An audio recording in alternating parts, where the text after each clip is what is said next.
श्रीमान, हमारा निजी अनुभव है, हम किसी की बात नहीं कहते, हमारा निजी अनुभव है कि जब 2 रुपया ना हो ना तो कोई पूछता नहीं है, और कोई उधार नहीं देता। इसलिए नहीं देता क्योंकि ये चुका नहीं पाएगा। बड़े लोगों को ही उधारी मिलती है, गरीबों का तो सिर्फ परमात्मा होता है।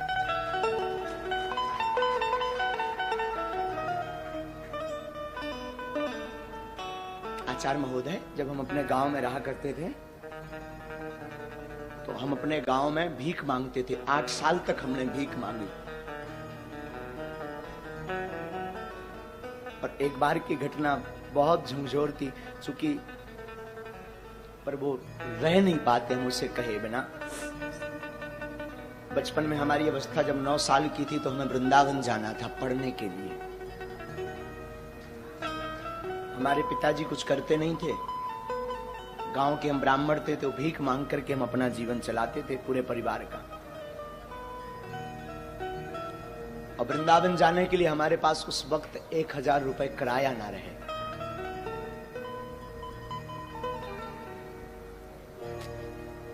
सच कहूं, लोग उस वक्त निमंत्रण कार्ड भी नहीं देते थे, क्योंकि ये आएगा तो फटे कपड़े पहनकर आएगा तो हमारी शोभा खराब हो जाएगी।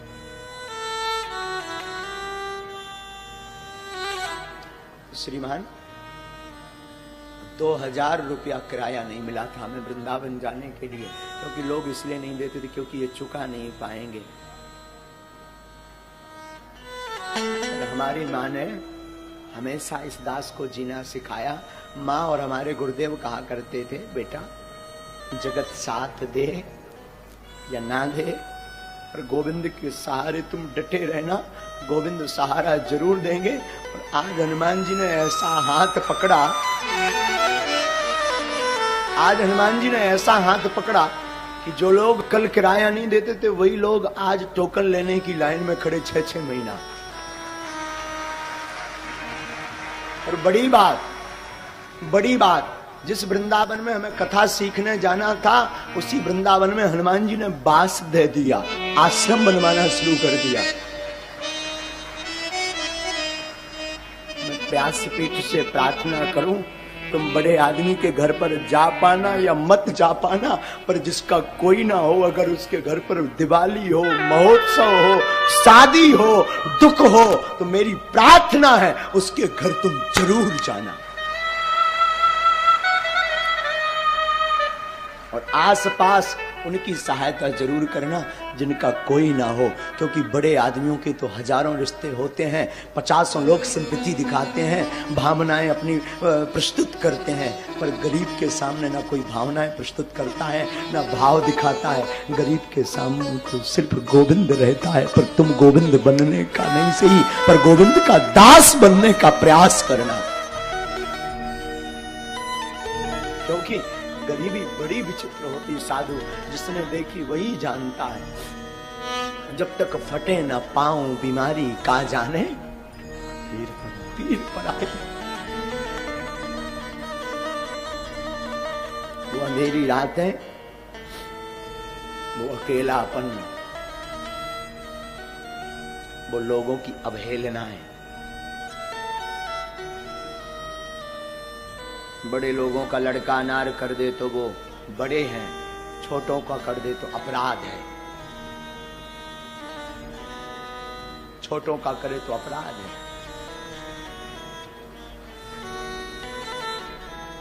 बड़े लोग फटे कपड़े पहने तो ये फैशन, गरीब पहने तो औकात। ये हमारे देश की दुर्दशा। बड़ा आदमी जमीन पर बैठे, बड़ा आदमी जमीन पर बैठे तो बड़े हृदय दिल का, और गरीब बैठे तो ये उसकी औकात।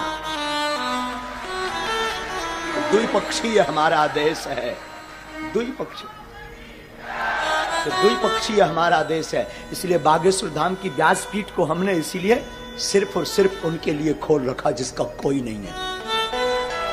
हम हमेशा बोलते हैं, हमारे तन में जब तक प्राण रहेंगे हमारे तन में, तब तक भागवत से या धाम बागेश्वर धाम पर दरबार जो लगता है उससे जो भी चढ़ोतरी आती है, हम कहते आपकी बेटियां आपको बोझ नहीं बनेगी, बेझिझक हमारे धाम आ जाना, पूरे विवाह का खर्चा बागेश्वर धाम देगा।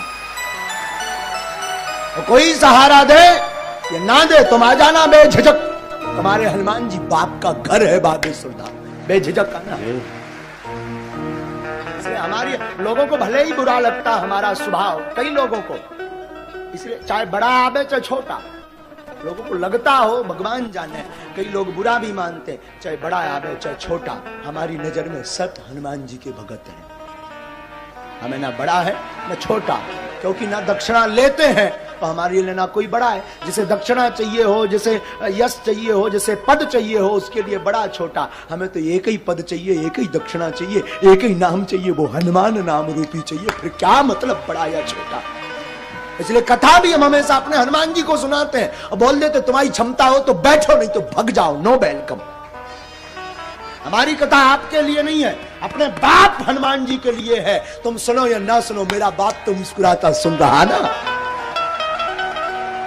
तो बैठकर सुनता है और मुस्कुराता भी अद्भुत साहब। वो तो खड़ा खड़ा मुस्कुराता रहता और सुनता है कथा को। तुम क्या सुनोगे और आप दक्षिणा भी क्या दोगे? दुनिया खुद भिखारी है, वो क्या दक्षिणा चुकाएगी? अंतर इतना है, गरीब मंदिर के बाहर भीख मांगता, अमीर भीतर जाकर भीख मांगता, भिखारी दोनों है। जगत खुद भिखारी है, तो क्या आपको देगा? मैं प्रार्थना करूं संसार के लोगों से आशा मत करना, आशा करना तो सिर्फ गोविंद से करना। जगत तभी आपको साथ देगा जब आपके अंदर होते के धोते होंगे। कुछ नहीं होगा, जगत साथ नहीं देगा, क्योंकि सब भिखारी हैं। अंतर इतना, कोई बाहर भीख मांगता लाज लज्जा छोड़कर, और कोई जो है पर्दा के अंदर भीख मांगता, भीख दोनों मांगते हैं। मैं प्रार्थना करूं, बुरा जरूर लगेगा मेरी बात का, और लगे तो हमें कौन था लिया पर जाने करिया मो कराओ, लगे भी बुरा तो मुझे कोई व्यास पीठी अगर सत्य नहीं बोलेगी तो कौन सत्य बोलेगा। आजकल मंदिरों में भी वीआईपी सुविधाएं हो गई हैं, गुरुओं के पास भी वीआईपी सुविधाएं हो गई। मैं प्रार्थना करना चाहता हूं, सब उंगलियां एक सी नहीं होती, ये बात ठीक है,